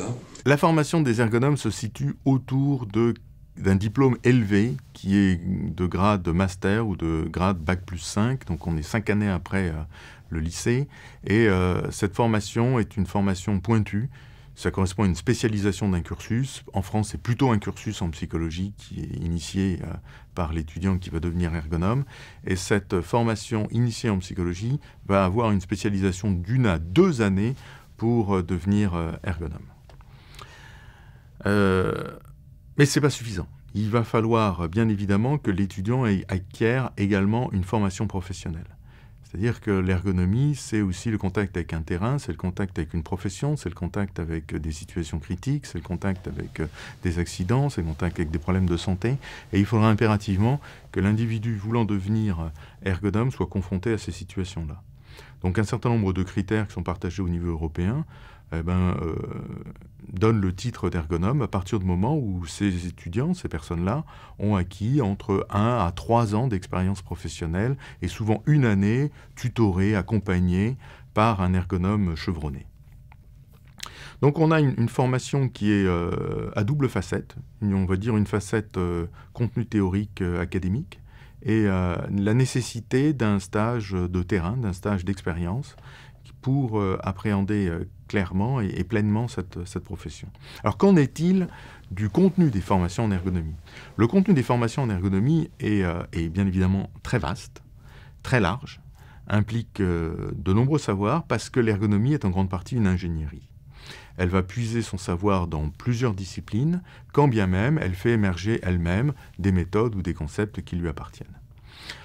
Alors les concepts importants en ergonomie, ou du moins les contenus de cours importants en ergonomie, vont être d'abord d'acquérir globalement un arrière-plan de ce qu'est l'ergonomie, de ce qu'est la discipline, de ce qu'est son histoire, quels sont ses principes de base, ses fondements. Un deuxième point qui est relativement important, c'est connaître les populations, connaître les caractéristiques humaines, savoir comment fonctionne un individu humain, sur le plan physiologique, sur le plan affectif, sur le plan psychologique.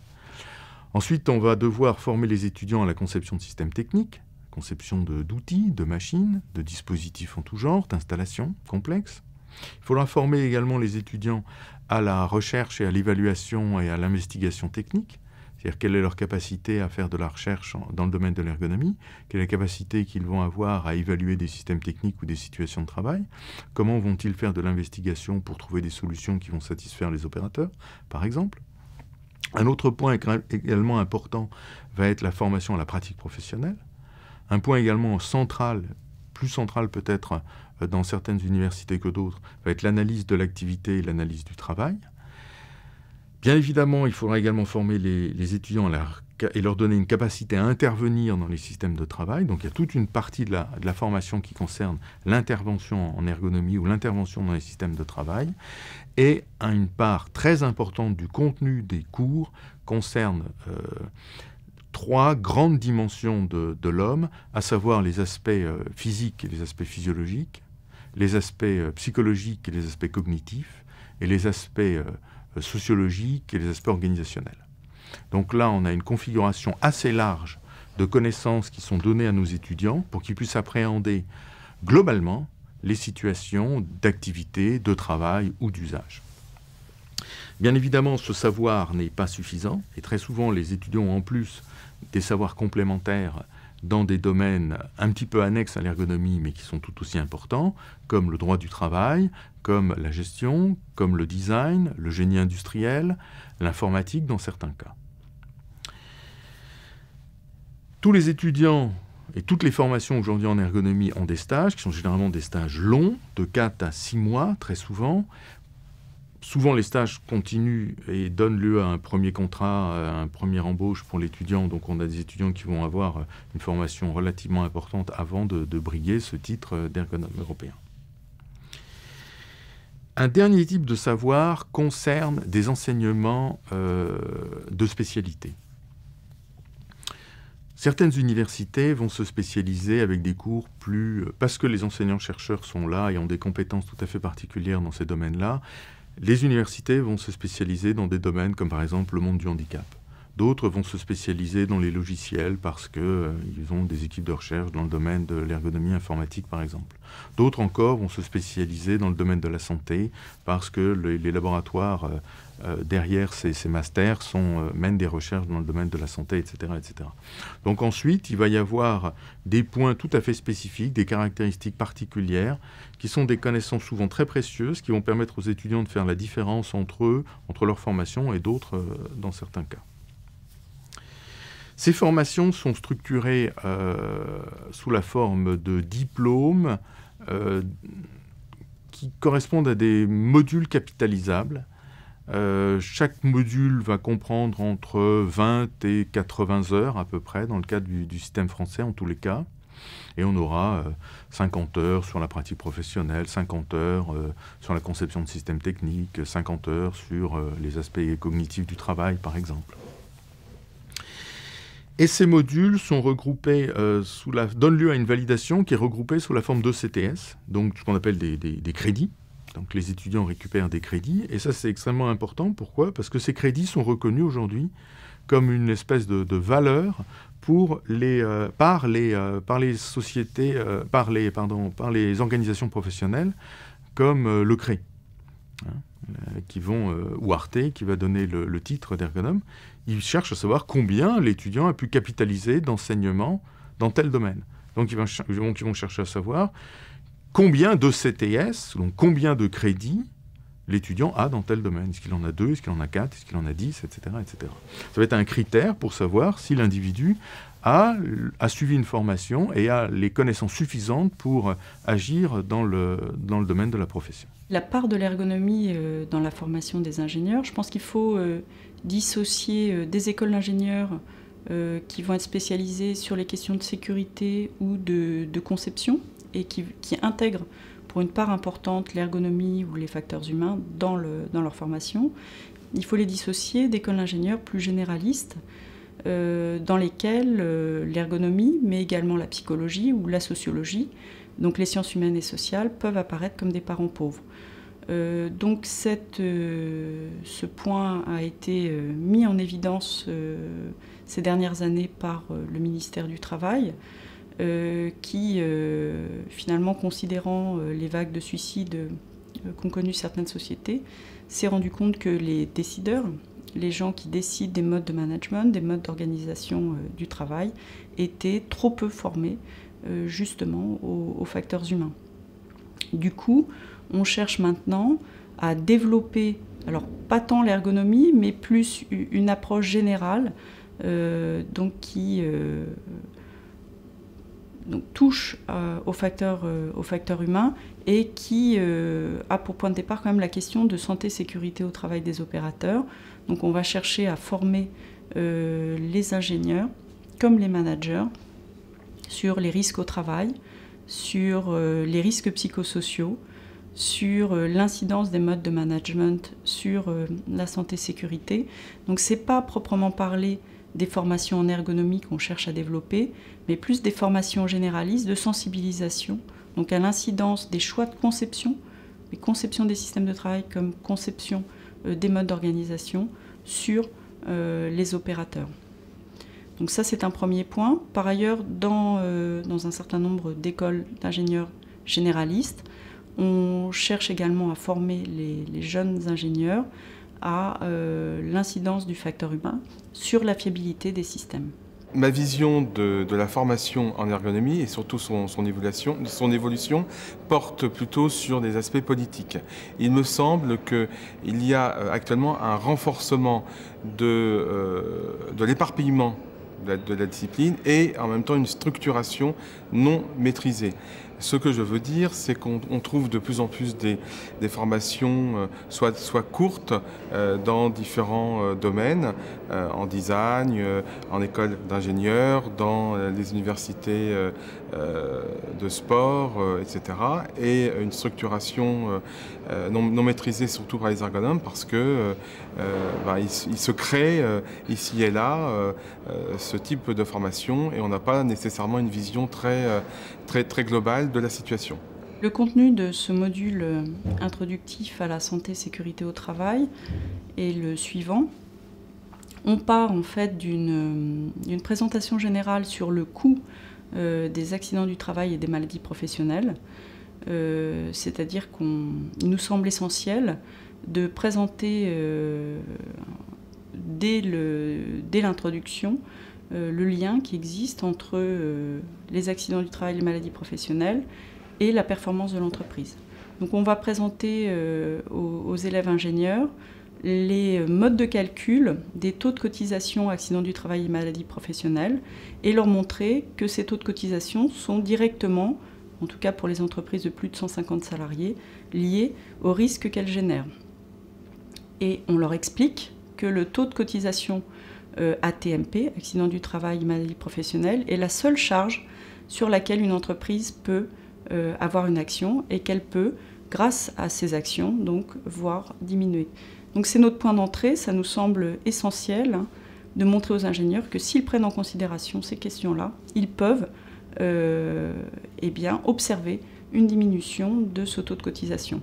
Ensuite, on va leur présenter les concepts essentiels donc, de l'analyse des risques et de l'évaluation des risques, concept de risque, concept de danger essentiellement, et on leur présente le cadre juridique de l'évaluation des risques. On leur présente également les méthodes que l'on peut mettre en œuvre pour évaluer les risques en entreprise. Donc méthode réactive, analyse des accidents, donc on va leur présenter l'arbre des causes, mais méthode proactive, et c'est là qu'intervient l'ergonomie, c'est-à-dire qu'on leur explique que l'analyse des situations de travail permet d'identifier des risques professionnels alors même qu'aucun accident n'a eu lieu. Donc ça, c'est une partie, on va dire, conceptuelle, méthodologique, un petit peu juridique également, et ensuite, on va se centrer sur deux risques essentiels à l'heure actuelle, les risques psychosociaux, en leur montrant l'incidence, en particulier des choix organisationnels et des modes de management sur l'apparition de ces risques-là, en particulier du stress. Et deuxième volet, on parle également avec eux des TMS, qui représentent la part la plus importante des maladies professionnelles, et on leur montre également l'incidence des choix de conception, alors là, choix d'aménagement, ça peut être la conception des postes de travail, mais également choix organisationnel sur la survenue de ces troubles.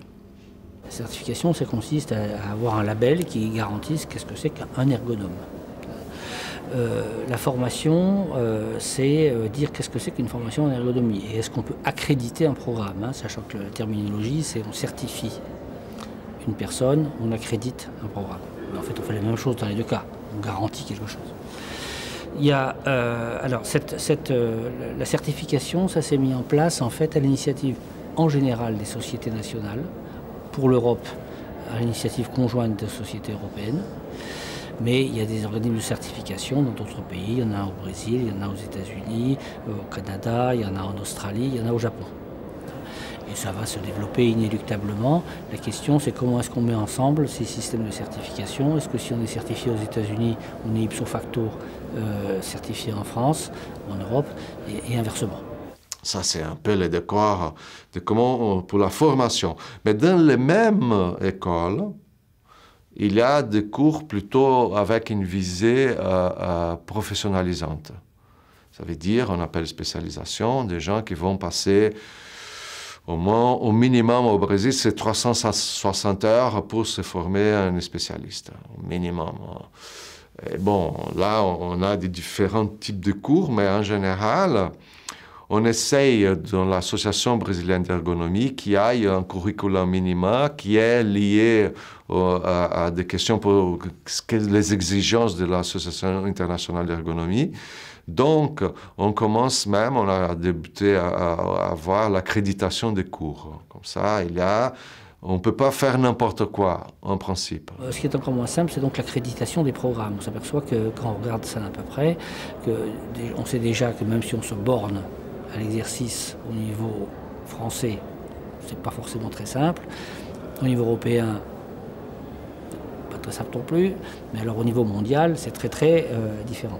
S'ajoute à ça le fait qu'accréditer des programmes, c'est aussi rentrer dans un système concurrentiel, éventuellement, surtout dans des pays où la formation supérieure n'est pas nécessairement publique. Donc ça peut aussi entrer en conflit avec ceci. Pourtant, la formation, le contenu de la formation est devenu beaucoup plus homogène qu'elle était, beaucoup plus importante. Master en 2 ans, c'est important, mais elle reste quand même un peu diversifiée. Alors la question de la formation dans le métier d'ergonome me paraît un élément important pour plusieurs raisons. La première, c'est qu'il me semble que dans le métier d'ergonome, un élément incontournable, c'est la formation qui est amenée à mettre en œuvre l'ergonome. Alors la formation, pourquoi? Alors, je verrai sur deux aspects différents. D'abord pour lui, pour quelqu'un qui est intervenant, qui est conseil, qui est pris dans des rythmes rapides, sous contrainte de temps, à faire très vite, etc. Quand il est obligé de faire la formation, d'ailleurs on le sent, c'est comme si j'ai la formation à faire, il faut que je m'arrête un peu. Ça oblige à s'arrêter, à lire, à structurer un peu le matériel qu'on va faire passer en formation, qu'on va présenter en formation. Au-delà des formations initiales en ergonomie, la formation continue est également un point très important qui s'est développé avec l'émergence de la profession. La formation continue est rendue nécessaire aujourd'hui parce que le monde du travail change, parce que les technologies changent, parce que la mondialisation est là, parce que bref, il y a un ensemble de changements dans notre société qui font qu'il y a 20 ans, on ne parlait pas des risques psychosociaux, qui font qu'il y a 20 ans, on ne parlait beaucoup moins de l'ergonomie, par exemple dans les loisirs, et notamment d'exemples dans les jeux vidéo. Donc il est rendu nécessaire pour les ergonomes de se former continuellement pendant toute la durée de leur vie, mais comme pour d'autres professions de ces niveaux-là. Former les professionnels qui ne sont pas des ergonomes à l'analyse des situations de travail, c'est enrichir la qualité de leurs analyses en termes de sécurité et certainement se rapprocher de l'ergonomie. Alors c'est d'autant plus fort quand, ce qui était fortement mon expérience, quand la formation se fait avec des professionnels divers, des ingénieurs, des syndicalistes, différents médecins du travail, etc., dans lesquels, qui ont des répondants, pour le dire comme ça, et qui, dans la formation, de façon différente des étudiants qui arrivent en formation initiale, qui grattent beaucoup et puis qui n'ont pas trop sur quoi s'appuyer. On voit un étudiant, s'il a travaillé, il dit « Ah oui, ce que vous dites, ah ouais, oui, mais c'est bien sûr. » Mais ceux qui n'ont pas travaillé, il y a des moments, quand on leur parle du travail ou de ce qui se passe dans une organisation, des relations de travail et de pouvoir, ils regardent avec des grands yeux et ils notent. Quelqu'un qui a travaillé, quelqu'un qui il note pas, et tac, il y a des situations qui viennent. Et donc c'est un échange avec l'ergonome formateur, entre guillemets, et dans lequel il est sans doute dans cette situation autant formateur que formé, parce qu'il est ce qui peut amener comme élément de réflexion et confronté et comment dire, bousculé parfois par les gens qui sont en face, qui arrivent avec leur structuration de pensée, etc. Et donc ça, c'est quelque chose qui est important dans la formation de l'ergonome, dans sa formation, qui est une formation continue, sans doute, tout au long de sa vie.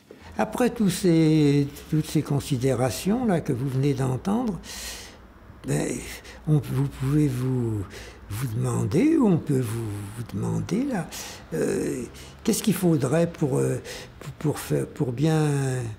se mettre à faire de l'ergonomie?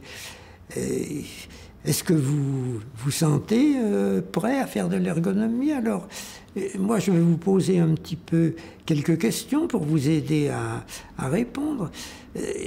Quand vous avez entendu ce qu'on vous a dit là, est-ce que de temps en temps, vous vous êtes dit « Ah ben tiens, ça c'est intéressant, j'y avais pas pensé, c'est ça, on pourrait essayer ça. » Vous utilisez un appareil, vous avez eu des problèmes avec la notice, ou bien vous avez vu à l'extérieur un accident qui est arrivé, et alors vous vous dites « Ben tiens, est-ce que l'ergonomie pourrait m'apprendre hein? » Par exemple, dans les accidents, vous allez lire « Ah, ben il y a une erreur humaine. » Est-ce que les accidents, c'est toujours une erreur humaine?